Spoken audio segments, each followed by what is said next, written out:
Nous travaillons avec les partenaires locaux depuis 2008. Donc nous avons une approche de proximité client pour être proche de nos clients, pour être proche de notre marché, de mieux connaître les contraintes et de mieux s'y adapter. C'est d'ailleurs pour ça qu'on a ouvert un bureau en Côte d'Ivoire depuis plus d'1 an, dont je suis responsable.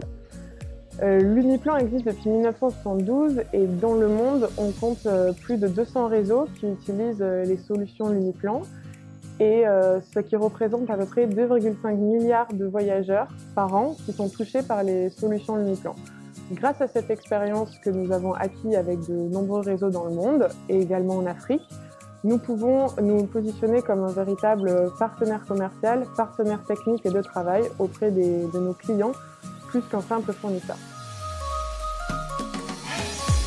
Le métier de l'Uniplan, c'est l'information voyageur. Alors, qu'est-ce que c'est que l'information voyageur? Tout d'abord, les voyageurs, ce sont les usagers des transports publics, les personnes qui prennent le transport en commun. Et l'information voyageur, c'est la mise à disposition d'outils visuels qui vont permettre aux voyageurs d'être orientés avant, pendant et après son trajet. Dans le transport lagunaire, chez STL par exemple, ce sont des bornes d'information voyageurs en gare qui permettent aux usagers de savoir quand va arriver le prochain bateau et quelle va être sa destination. Il y a aussi des écrans dans les bateaux qui vont pouvoir indiquer à l'usager où est-ce qu'il se trouve, dans combien de temps est-ce qu'il arrive, où il va et quand est-ce qu'il arrive. Et potentiellement, quelles sont les connexions qu'il peut avoir à l'arrivée en gare. Tous ces équipements sont reliés par des systèmes de connexion et notamment un pupitre de commande qui est au niveau du conducteur du véhicule qui lui permet en fait d'indiquer quel trajet est-ce qu'il va effectuer et qui va envoyer l'information sur les écrans. Et on a aussi des outils experts métiers qui sont invisibles aux yeux des voyageurs mais pourtant très importants pour les exploitants de transport public. Ça leur permet d'organiser et de planifier leur offre de transport et de créer des plannings pour les chauffeurs. Ce logiciel s'appelle EURES et il est utilisé par toutes les sociétés de transport lagunaire d'Abidjan et par la SOTRA depuis 2008.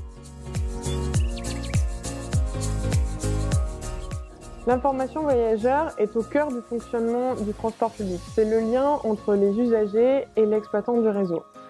Si on a des usagers qui ont une expérience voyageur positive, qui ont confiance en leur réseau, parce que le réseau leur communique où est-ce qu'ils vont, où est-ce qu'ils en sont et exactement en temps réel qu'est-ce qu'ils doivent prendre comme moyen de transport, ils vont avoir tendance à utiliser plus les transports publics que d'autres modes de transport. Si on ne sait pas quand le prochain bus arrive, est-ce qu'on va se donner la peine de l'attendre? Est-ce qu'on ne va pas utiliser un mode de transport moins confortable, plus cher et peut-être plus long, plutôt que le mode de transport public? Là-dessus, si on utilise plus les transports publics, on va assister à une hausse de la fréquentation des transports, ce qui a un impact environnemental. Ça va permettre de réduire le nombre de voitures en circulation dans la ville et également ça va rendre le transport public beaucoup plus rentable, ce qui va forcément entraîner une hausse des recettes pour les exploitants qui va donc pouvoir réinvestir ces recettes-là dans le réseau et continuer à envoyer une meilleure expérience pour les usagers. Donc l'information voyageur est une aide à acquérir de nouveaux clients pour les exploitants. Il faut qu'il y ait une ouverture de l'information entre les acteurs, dans tous les acteurs multimodaux, peu importe le mode de transport, et il faut que cette ouverture soit régulée. Il faut qu'il y ait une gouvernance dans un projet tel qu'un MAS pour que l'information puisse être accessible à tous. Il faut que l'information soit inclusive pour que tous les usagers puissent en bénéficier. Sur leur smartphone, par exemple, il faut qu'ils puissent avoir accès à la connectivité ou tout simplement à la technologie d'un smartphone. Il faut aussi qu'il y ait des adaptations sur les outils de communication utilisés, que ce soit visuel ou sonore, pour inclure les personnes à mobilité réduite ou bien les personnes qui ne savent pas lire.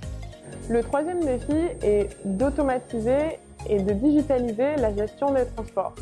En effet, rien ne garantit que l'information sera fiable et fluide si on n'a pas une véritable structure derrière pour mieux appréhender les aléas du quotidien. Le taux de croissance urbaine en Afrique est le plus rapide au monde. D'ici 2030, plus de la moitié des Africains vivront dans les villes. Pour cela, le monde des transports en public est très prometteur. Déjà, à Abidjan, de nombreux projets sont en cours. Par exemple, le métro d'Abidjan, le transport lagunaire qui va se développer pour tout le Grand Abidjan pour enfin exploiter le potentiel de la lagune, et aussi des projets de BRT qui sont des bus à haut niveau de service qui permettent de rentabiliser le transport. Ce type de projet de bus BRT va aussi se développer dans toutes les grandes capitales de l'Afrique de l'Ouest, à Dakar, à Ouagadougou, mais aussi au Nigeria où ils développent les BRT dans les villes secondaires.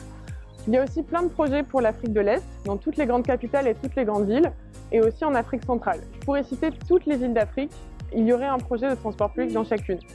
Donc je suis très optimiste sur la vision des transports pour l'Afrique d'ici 2030.